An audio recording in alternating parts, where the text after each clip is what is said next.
नमस्कार प्रिय विद्यार्थियों। पिछले वीडियो में हमने प्रसंग पढ़ा कि सहदेव और जो भीमसेन हैं वो दोनों द्रौपदी के पास जाते हैं। यहाँ पर जो भीम हैं वो अत्यधिक क्रोधित हैं क्योंकि वो नहीं चाहते कि कौरवों के साथ शर्त पूर्वक किसी भी प्रकार की कोई संधि की जाए।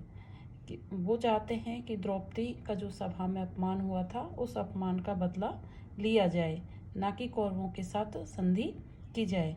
इसी क्रम में आगे बढ़ते हुए नेपथ्य से आवाज़ आती है कि महारानी आप धैर्य को धारण करें, धैर्य को धारण करें। यहाँ पर जो सहदेव है वो नेपथ्य की ओर देख करके मन में कहते हैं कि अरे क्यों बार बार आंसुओं के बढ़ जाने से डबडबाई नेत्रों वाली जो द्रौपदी है वो आर्य के पास आ रही हैं, यानी कि भीम के पास में।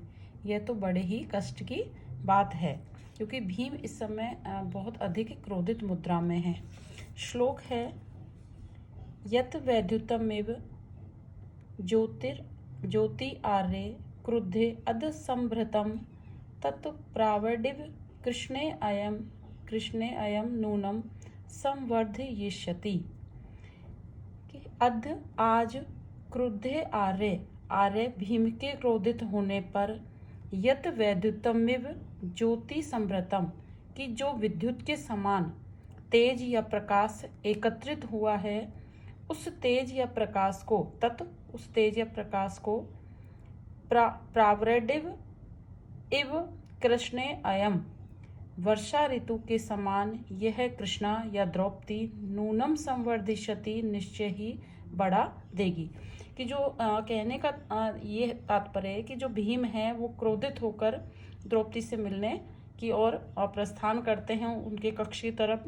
तो यहाँ पर जो भीम का क्रोध के कारण जो उनका तेज एकत्रित हुआ है उस विषय में आशंका करते हुए सहदेव कह रहे हैं कि उस तेज को यदि द्रौपदी से ये मिलेंगे तो निश्चय ही द्रौपदी की जो आंखों में आंसू और उनके खुले हुए केश आदि को देख करके वर्षा ऋतु जिस प्रकार विद्युत के प्रकाश को तेज कर देती है उसी प्रकार भीम के क्रोध के कारण जो तेज एकत्रित हुआ है उस तेज को आज ये द्रौपदी प्रावरडिव एवं वर्षा के समान निश्चय ही और अधिक बढ़ा देगी या भीम को और अधिक द्रौपदी की उस दशा को देखकर गुस्सा आ जाएगा।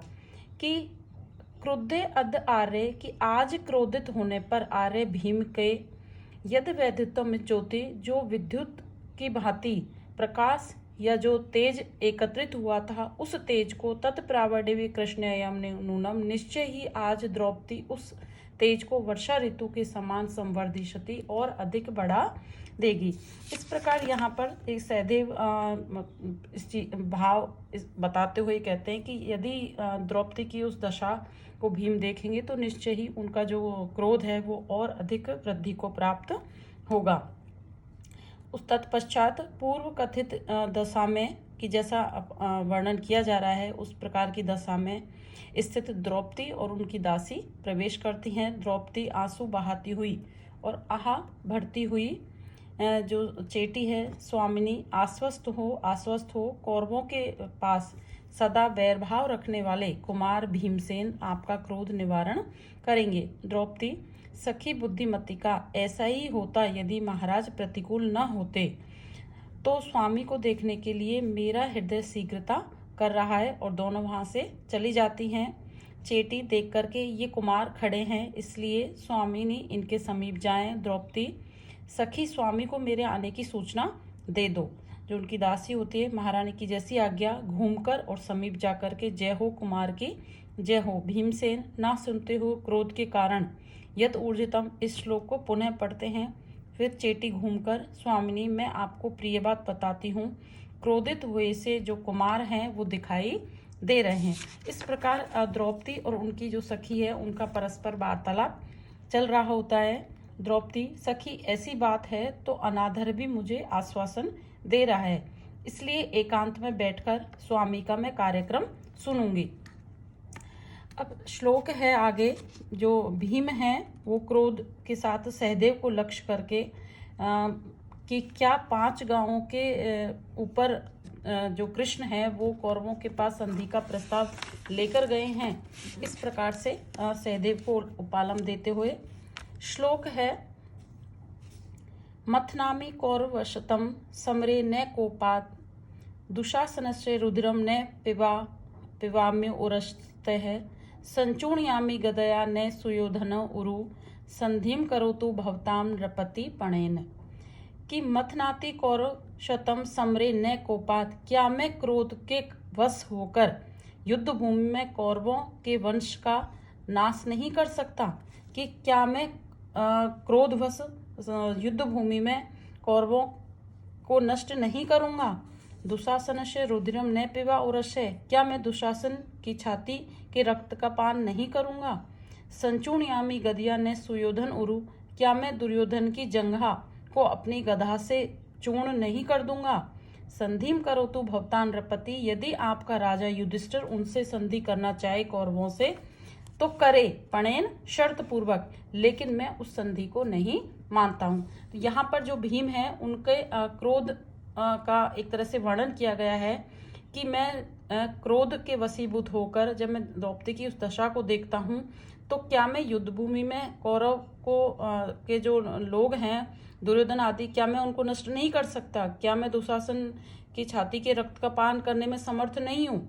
इस प्रकार से अनेक प्रकार से अपनी सक्षमता को यहाँ पर बताया है और साथ ही ये नाराजगी भी यहाँ पर जाहिर करता है भीम कि यदि राजा युधिष्ठिर 5 गांव आदि के आधार पर कृष्ण जो उनको भेजा है वहाँ पर संधि के लिए, यदि वो शर्त पूर्वक संधि करना चाहते हैं तो करें, लेकिन मैं कौरवों के साथ किसी भी प्रकार की संधि को स्वीकार नहीं करूँगा या मैं किसी भी प्रकार से उनकी किसी भी बात से सहमति प्रदान नहीं करूँगा।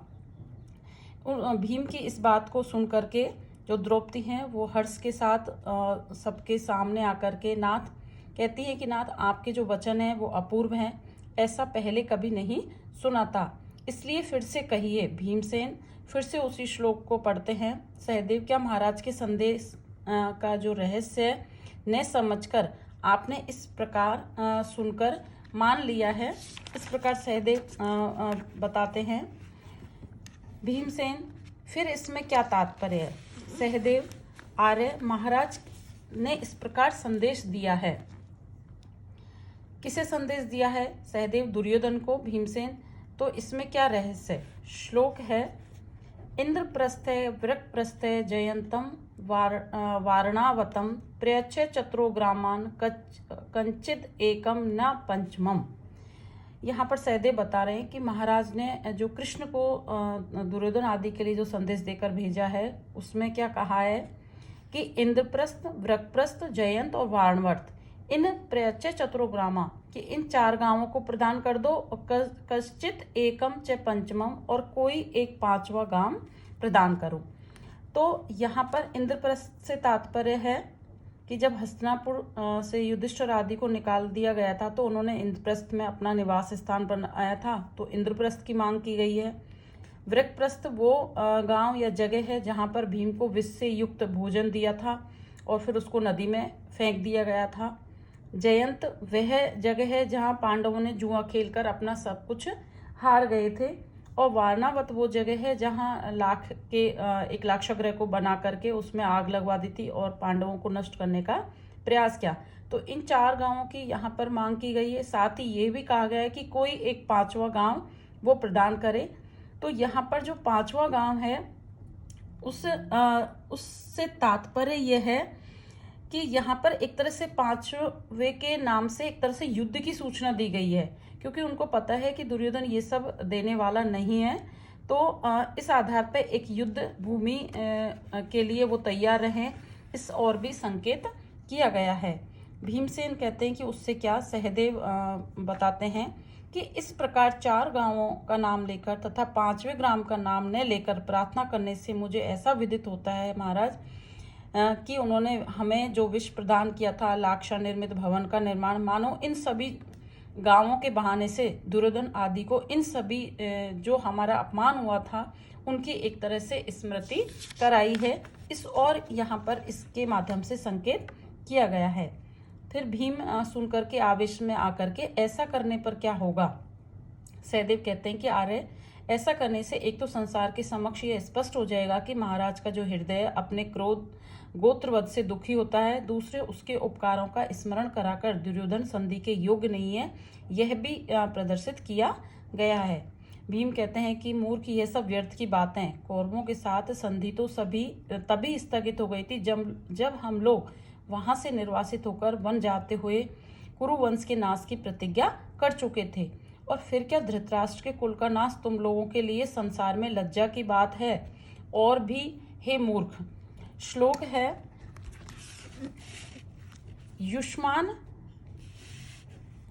युष्मान हेप्यति क्रोधालोके शत्रुकुलक्षये न लज्जति दाराणाम सभायाम केशकर्षणम।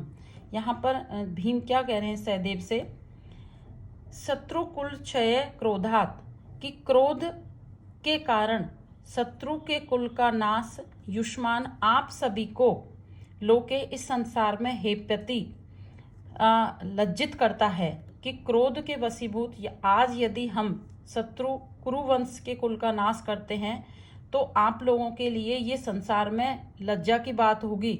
न लज्जति दाराणाम सभायाम, किंतु उस धूत सभा में अपनी दारा, अपनी पत्नी द्रौपदी के केस और वस्त्र खींचकर जो अपमान किया गया था, न लज्जति, वहां आपको लज्जा नहीं आती कि कुरुवंश का यदि नाश होता है तो वहां तो आप लोग को ये महसूस होता है कि संसार में हमें लज्जित होना पड़ेगा कि अपने भाइयों का विनाश किया। तो यहाँ भीमसेन ये कहना चाह रहे हैं कि और तुम्हें वहां लज्जा नहीं आई जब भरी सभा में द्रौपदी के वस्त्र और केस दोनों को खींचकर उसको लज्जित किया गया था, अपमानित किया गया। तो ज़्यादा जो अपमान या लज्जा की बात है वो तो द्रौपदी की आज इस दशा को देखकर तुम लोगों को होना चाहिए। इस प्रकार से भीम और सहदेव की जो वार्ता है वो चलती है। आगे है द्रौपदी सामने आके कि नाथ इन्हें लज्जा नहीं आती, देखिए आप कि आप भी ये भूल न जाना भीमसेन वत्स, द्रौपदी को विलंब क्यों हो रहा है। सहदेव, आर्य, श्रीमती जी तो कब की आए, बहुत समय हो गया है, किंतु क्रोध के कारण आपने इनको देखा ही नहीं है। भीमसेन, देखकर सम्मान पूर्वक, देवी, बड़े हुए क्रोध के कारण आई हुई आपको मैंने नहीं देखा है, अतः आप क्षमा करें और क्रोध न करें। द्रौपदी कहती है, नाथ, आप लोगों के उदासीन होने पर मुझे क्रोध आता है, प्रतिशोध के लिए क्रोधित होने पर नहीं। भीमसेन, यदि ऐसी बात है तो समझ लीजिए कि आपके अपमान का प्रतिकार हो गया है। हाथ पकड़ बगल में बिठाकर द्रौपदी के मुख की ओर देखकर, क्यों आप व्याकुल सी दिखाई पड़ रही हैं। द्रौपदी, स्वामी, आप लोगों के समीप रहते हुए भी उद्विग्नता का क्या कारण हो सकता है। भीमसेन, कहती क्यों नहीं हो, बालों को देख कर के और लंबी गहरी सांस लेकर के, अथवा कहकर ही क्या करेंगी। श्लोक है,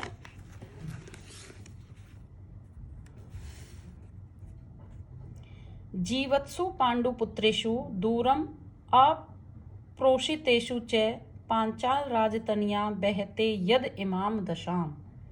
जीवत्सु पांडुपुत्रेषु, भीम क्या कह रहे हैं कि पांडुपुत्र हम भीम, नकुल, सहदेव, अर्जुन और युधिष्ठिर के जीवित रहते हुए दूरम अप्रोषितेषु, कि जिसका पति दूर नहीं गया है, फिर भी उस प्रकार की यद इमाम दशाम बहते, फिर भी इस प्रकार की दशा को पांचाल राजतनिया, यदि पांचाल राजा की पुत्री द्रौपदी इस प्रकार की दशा को बहन करती है या धारण करती है, तो निश्चय ही ये हमारे लिए बहुत ही शर्म और लज्जा की बात है।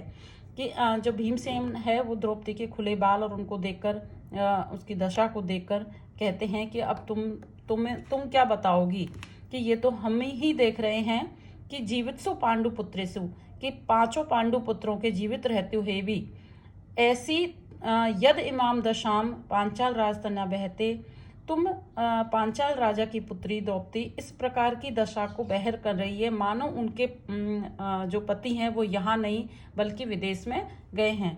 यहाँ पर एक तरह से जो दूरम प्रोषितेषु कहा है, ये उस स्त्री के लिए प्रयुक्त किया गया है जिसके जो पति है वो जीवित है लेकिन विदेश में चला गया है या विदेश में रहने लग गया है। तो ऐसी स्त्री जिसका पति विदेश में गया है, उसकी जो दशा होती है उस प्रकार की दशा हम पांडुपुत्रों के जीवित रहते हुए यहाँ द्रौपदी की हो रही है, इस भाव की ओर यहाँ पर संकेत किया गया है।